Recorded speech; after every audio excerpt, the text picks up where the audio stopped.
Buenos dias. Welcome to the First United Methodist Church of Germantown, also known as FUMCOG. We are a reconciling church. We are a sanctuary church. We are a church that welcomes anyone and everyone. And we're so glad that you could join us to worship with us virtually.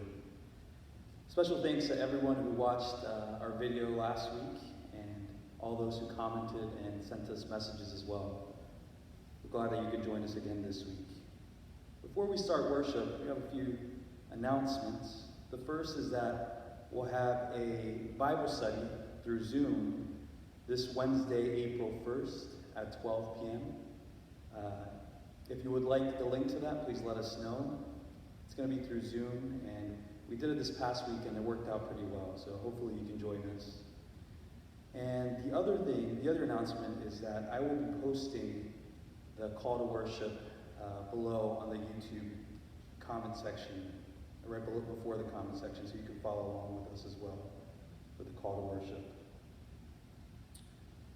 Today's service is in dedication to our beloved director of music ministry, Forrest Glass, passed away earlier this week.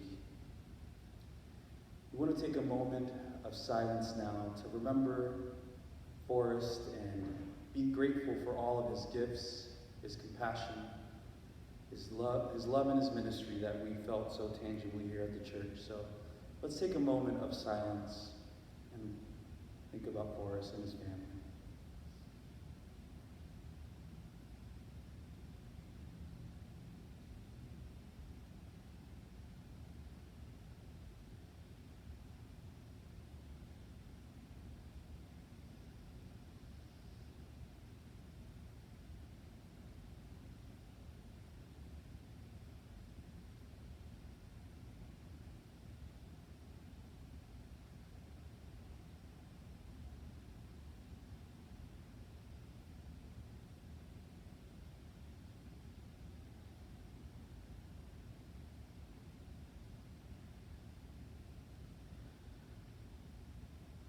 Today, we listen to a voice calling us to life.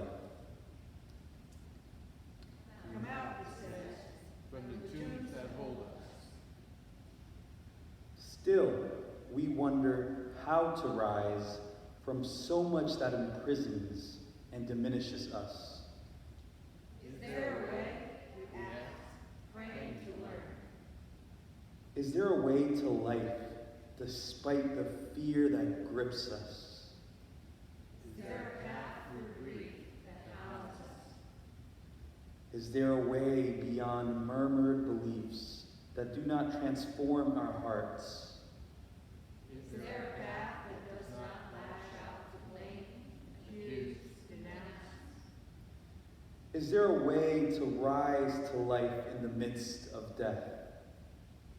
This we yearn for.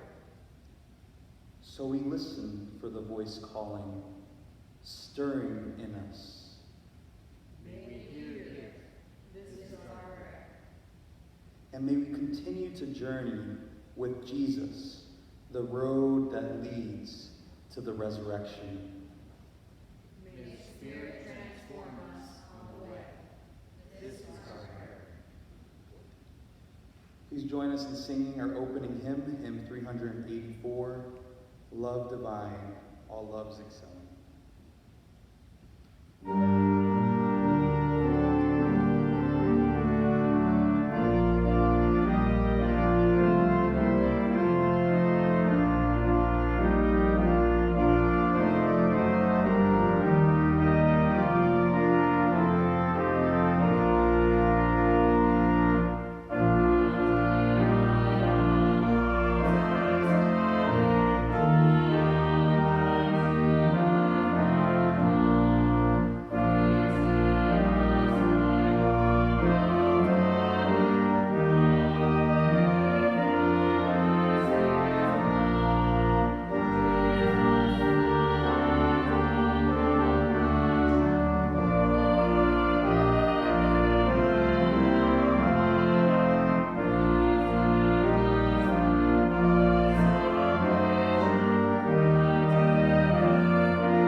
join me in the morning prayer.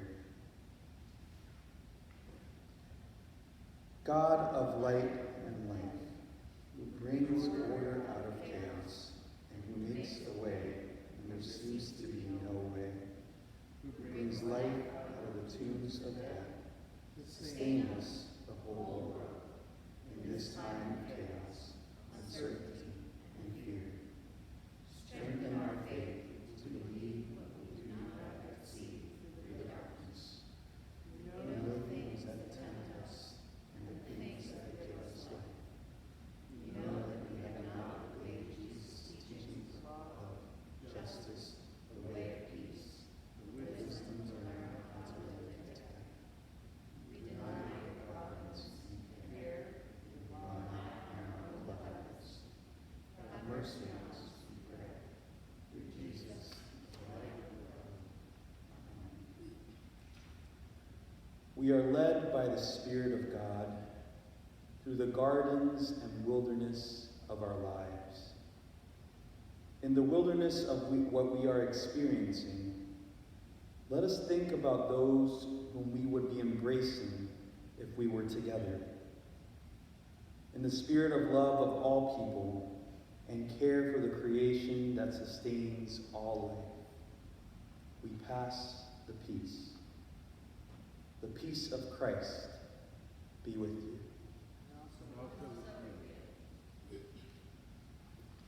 May we see.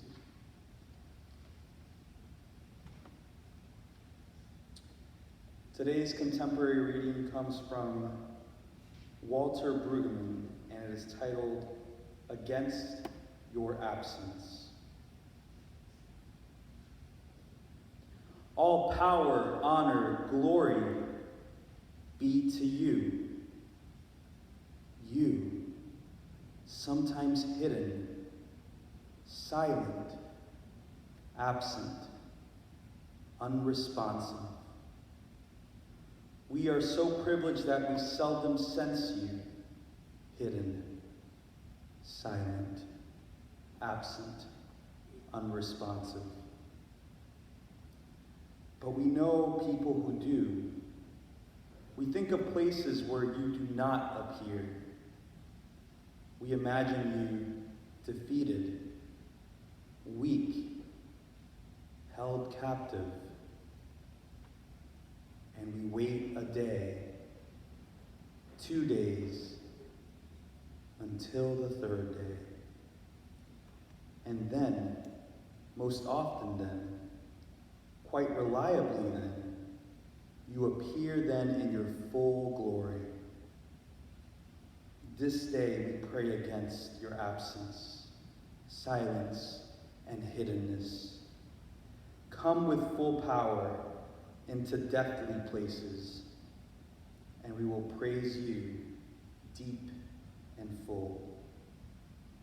Amen.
Hear the reading of the Gospel from the Gospel of John, the 11th chapter, beginning with the first verse. Now a certain man was ill, Lazarus of Bethany, the village of Mary and her sister Martha. Mary was the one who anointed the Lord with perfume and wiped his feet with her hair. Her brother Lazarus was ill. So the sisters sent a message to Jesus. Lord, he whom you love is ill. But when Jesus heard it, he said, this illness does not lead to death. Rather, it is for God's glory. And so the Son of God may be glorified through it.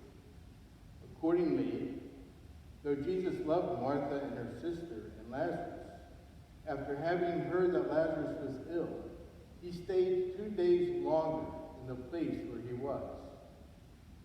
Then after this, he said to his disciples, let us go to Judea again. The disciples said to him, Rabbi, the Judeans are just now trying to stone you, and are you going there again? Jesus answered, are there not 12 hours of daylight? Those who walk during the day do not stumble, because they see the light of this world. But those who walk at night stumble because the light is not in them. After saying this, Jesus told them, our friend Lazarus has fallen asleep, but I am going there to awaken him. The disciples said to him, Lord, if he has fallen asleep, he will be all right. Jesus, however, had been speaking about his death, but they thought that he was referring merely to sleep. Then Jesus told them plainly, Lazarus is dead. For your sake I am glad I was not there, so that you may believe. But let us go to him. Thomas, who was called the twin, said to his fellow disciples, let us also go, that we may die with him. When Jesus arrived, he found that Lazarus had already been in the tomb for 4 days. Now Bethany was near Jerusalem, some 2 miles away, and many of the Judeans had come to Martha and Mary to console them about their brother. When Martha heard that Jesus was coming, she went and met him, while Mary stayed at home. Martha said to Jesus, Lord, if you had been here, my brother would not have died. But even now I know that God will give you whatever you ask of him. Jesus said to her, your brother will rise again. Martha said to him, I know that he will rise again in the resurrection on the last day. Jesus said to her, I am the resurrection and the life. Those who believe in me, even though they die, will live. And everyone who lives and believes in me will never die. Do you believe this? She said to him, yes, Lord. I believe that you are the Messiah, the Son of God, the one coming into the world. When she had said this, she went back and called her sister Mary and told her privately, the teacher is here and is calling for you. And when she heard this, she got up quickly and went to him. Now Jesus had not yet come to the village, but was still at the place where Martha had met him. The Judeans who were with her in the house, consoling her, saw Mary get up quickly and go out. They followed her because they thought that she was going to the tomb to weep there. When Mary came where Jesus was and saw him, she knelt at his feet and said to him, Lord, if you had been here, my brother would not have died. When Jesus saw her weeping, and the Judeans who came with her also weeping, he was greatly disturbed in spirit and deeply moved. He said, where have you laid him? They said to him, Lord, come and see. Jesus began to weep. So the Judeans said, see how he loved him? And some of them said, could not he who opened the eyes of the blind man have kept this man from dying?" Then Jesus, again, greatly disturbed, came to the tomb. It was a cave, and a stone was lying against it. Jesus said, "Take away the stone." Martha, the sister of the dead man, said to him, "Lord, already there is a stench, because he has been dead for 4 days." Jesus said to her, "Did I not tell you that if you believe, you would see the glory of God?" So they took away the stone. And Jesus looked upwards and said, "God, I thank you for having heard me. I knew that you always hear me, and I have said this for the sake of the crowd standing here, so that they may believe that you sent me." When he had said this, he cried with a loud voice, "Lazarus, come out!" The dead man came out, his hands and feet bound with strips of cloth, and his face wrapped in a cloth. Jesus said to them, "Unbind him and let him go." Many of the Judeans, therefore, who had come with Mary and had seen what Jesus did, believed in him. This is the reading of the good news. Thanks be to God.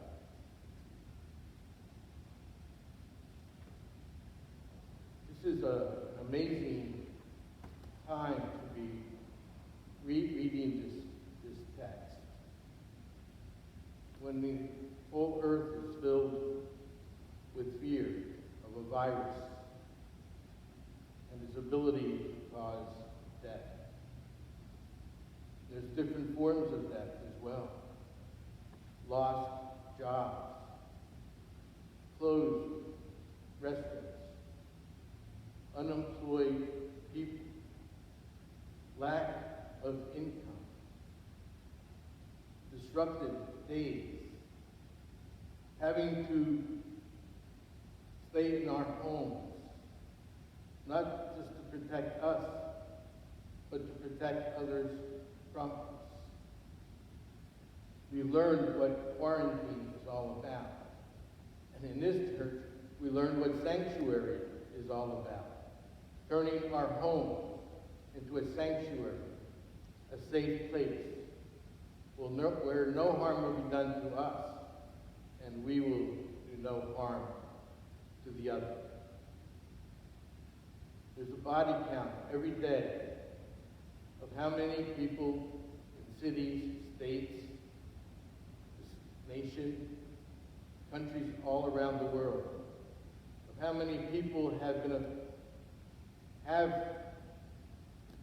virus, and how many people have died from the virus.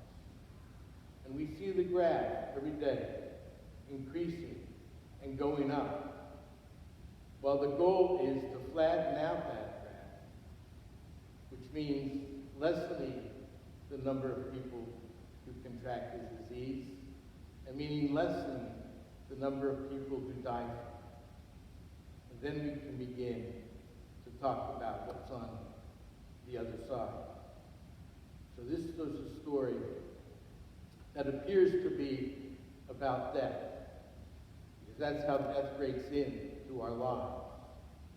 And this week has been especially hard for us at FUMCOG, with the passing of Forrest Glass on Monday, and being with his family today, and seeing their anguish, and remembering with them the loss that we all share. And remember again the words of Jesus, "Blessed are those who mourn, for they shall be comforted." So there's so many aspects to our lives in this time that we seek for comfort.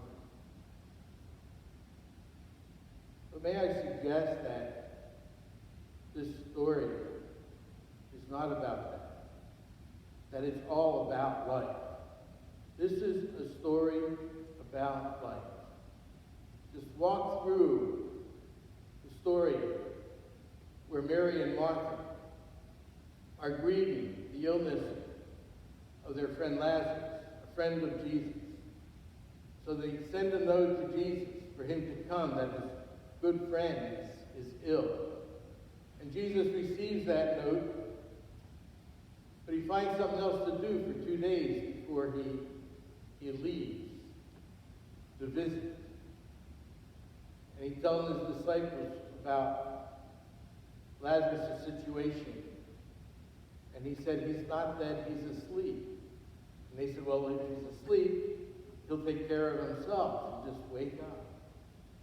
Then Jesus said, no, he's dead.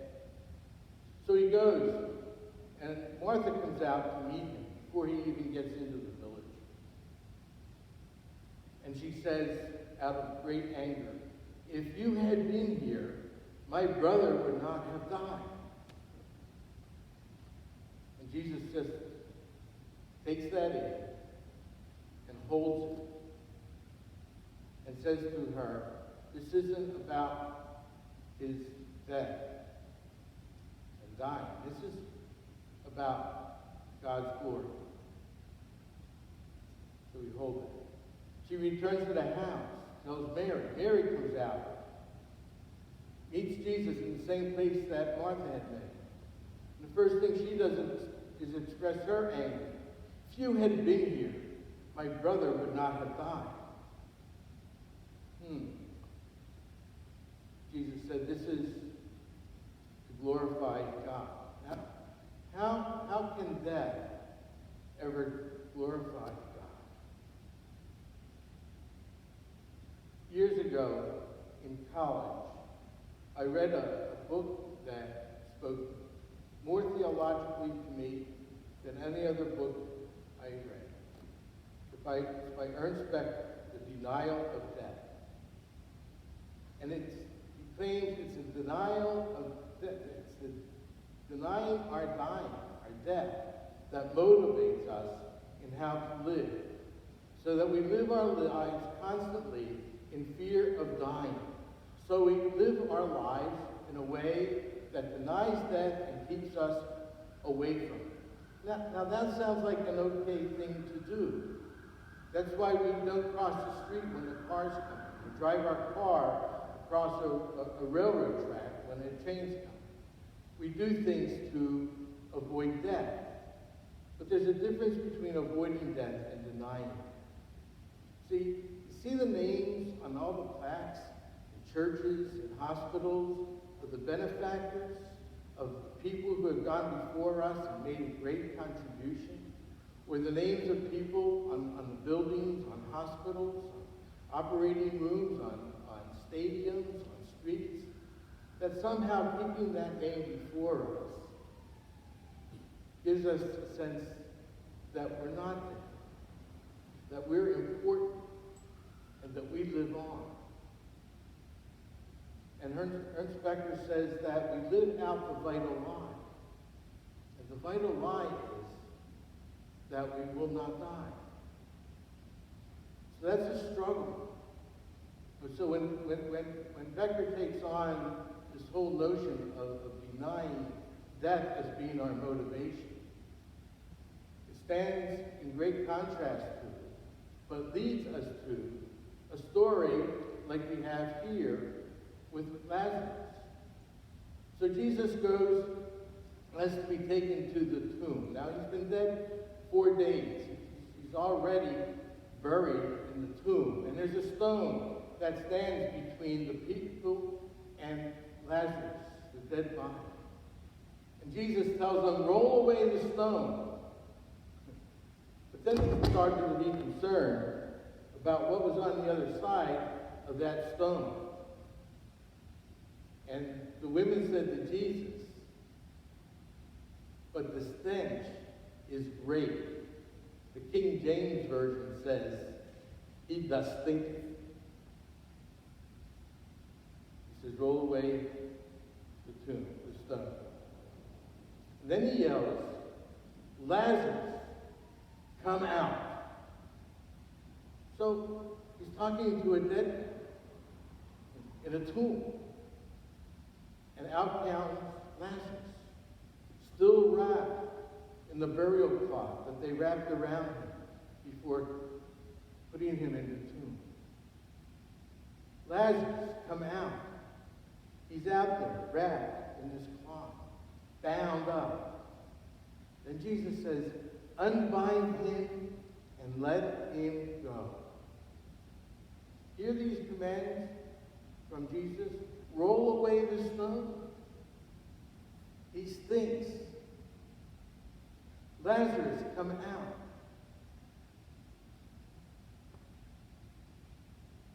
Unbind him and let him go. It's amazing in the story about the death of Lazarus that life breaks into this story. And the connection is with Jesus. Because just as they said to Jesus, if you were here, he would not have died. And Jesus' response is, no, he's alive. And this had to happen to glorify God and to glorify me. Because it was then that Jesus raising Lazarus from the dead shows that life is more powerful than death. That this is a story about life breaking into death instead of how death takes away life. In the end, it's life that prevails. Maybe not as we know it, but it's life in God. It's life in community. The people around Mary and Martha, where it says the Judeans, they're mourners. They're mourning with Mary and Martha. They're saying this is valid. This is something worth being troubled over and grieving over. Because Lazarus was your brother, and now he's not. But Jesus comes along and says, but this is for the glory. Because the one with the power breaks into this story. And if we follow the scripture, the very next story is the Judeans who left that experience and went to the authorities and talked to the authorities about Jesus and what he did. And that would lead to Jesus' arrest. And what we're going to be reading next week on Palm Sunday is entrance into Jerusalem, where he will be arrested and put on trial and crucified. But see, this story of Lazarus is not a resurrection. Because Lazarus would die again in real life. But it is about life being more powerful than death. Barbara Brown Taylor says that she knows there's a force in the universe, in the world, that is a power and stronger than death. And that there's a struggle that is stronger than our struggle with death. It's a power for life. And Jesus is setting us up. When Jesus says, I am the way, the truth, and the life, we're talking about the power and the love of God. He had created us for life, not death. So when we gathered this morning to grieve, to remember for his life, it wasn't his death that brought us together. It was his life that brought us together. Because what we remember is not his dying, but his living. And all that he shared in that life that touched our lives. So as we approach this Holy Week, in this time when the stench of death is around us in so many ways, and at least the fear of death is determining what we need to be doing, that we're really in this time that this is important to remember this story. It's about life. We're about life. We live life. We experience life. We share life. And the story opens the way because it will continue. And it will continue in a crucifixion of death and a resurrection of life. John Deere talks about the death of the structures of death. People train to kill people. Countries make bombs to bomb people. We create them. Capital punishment is about that. And that's our doing. And that's our form of punishment. That's our form of revenge and retribution. But the other side of that is living for life instead of revenge and retribution, grace, reconciliation, and peace. Because we live in the structure of racism, of poverty, that kills the souls of people. And that liberating words of Jesus, unbind him and let him go, is the power of life of God over all the measures of death that we can imagine or experience. In these days, let us remember that our faith, our life in faith, it's about life. Thanks be to God. The light shines, and the darkness will not overcome it. Let us stand and sing our next hymn that I don't have the number for a closer walk with thee.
We are afraid. There's no point in anything but total honesty. We are anxious, afraid, and sad. We are immersed in loss. We are drowning in dread. We are caged in by quarantine. We are terrified by exposure. You, by the prophets, angels, and your own Son, have said again and again, fear not, do not be afraid, do not be anxious. We mortals have mostly our bodies, emotions, and relationships that define us.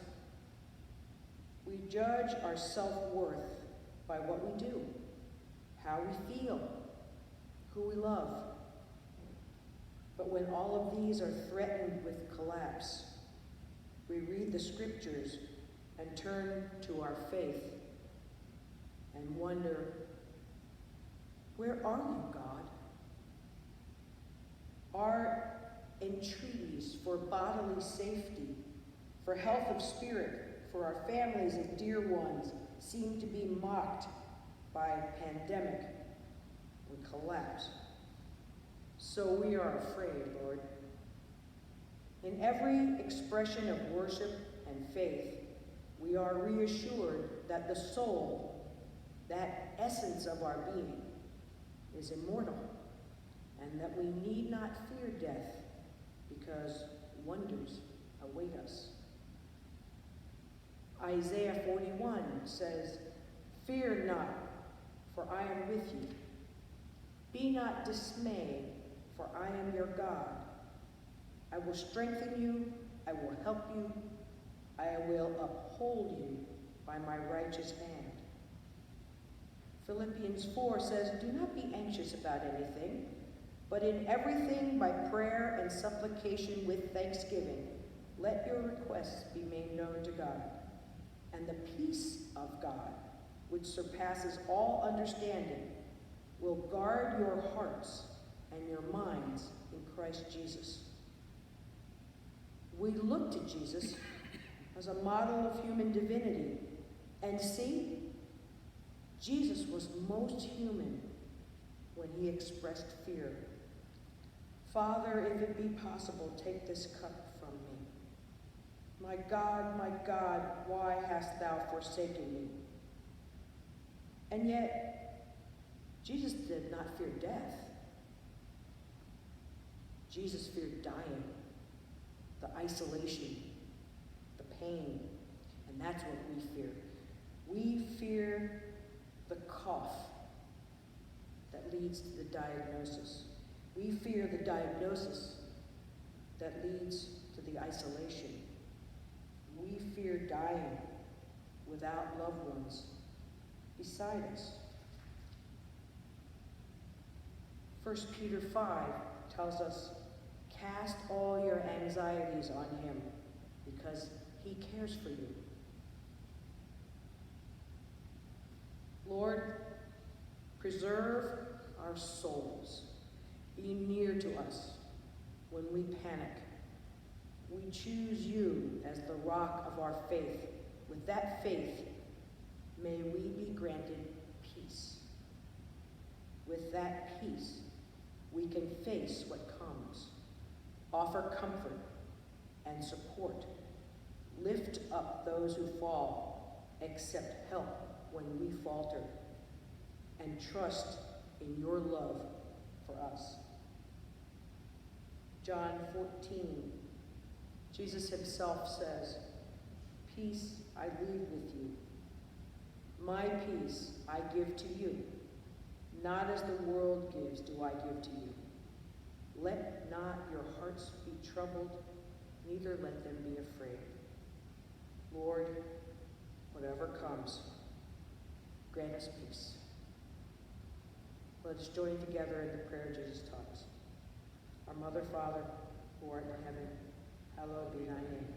Thy kingdom come, thy will be done, on earth as it is in heaven. Give us this day our daily bread, and forgive us our trespasses, as we forgive those who trespass against us. And lead us not into temptation, but deliver us from evil. For thine is the kingdom, the power, and the glory forever. Amen.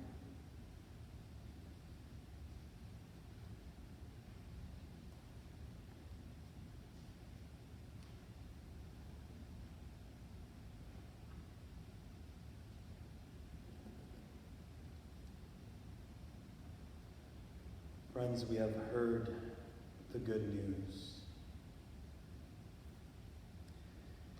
And the beauty of this gospel passage is that it reminds us of a God who is not only divine, but a God who took on flesh, who became human, and a God who shows God's humanity in this passage. A God who shows what it means to be in solidarity with those who suffer, with those who weep, as Jesus himself weeps for Lazarus. So friends, as we remember what it means to be in solidarity with each other throughout these times, let us remember that we are called to continue this ministry of witness, of being with each other. And the ways we can do that is through prayer, through checking up on each other, through giving back in whatever ways that we do. Let us remember that as a church, we are to continue furthering God's kingdom on earth.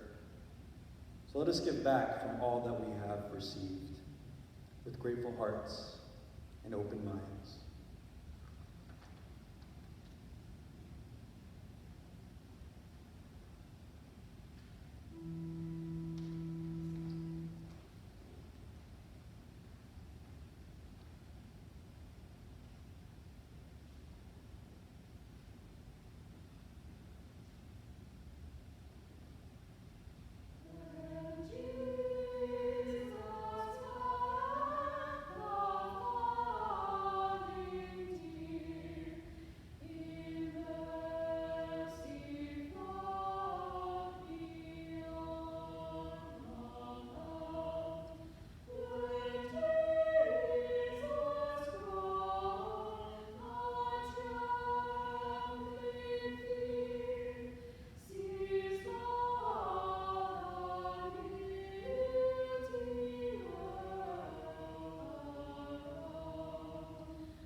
Let us pray. Bring life, O God, to this faith community. May our giving bring life and hope in many valleys of dry bones. As Christ sacrificed life for us, so may each of us commit ourselves to carrying forward the work to which we are called in our own day. Bless us and all our gifts we bring. In Jesus' name, amen. Please join us in our closing hymn, hymn 522, Leave It There.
journey on next Sunday and Palm Sunday, may we carry the story of Lazarus and Jesus.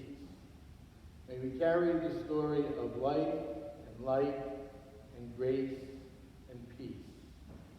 that in the midst of all that is going on around us, we may have the faith to believe that life is greater than death, that the light shines on all humanity, that we are about community and walking and caring for one another, whether we can be in proximity to or far from. Let us hold each other in prayer, and let us offer each other always your peace. Amen.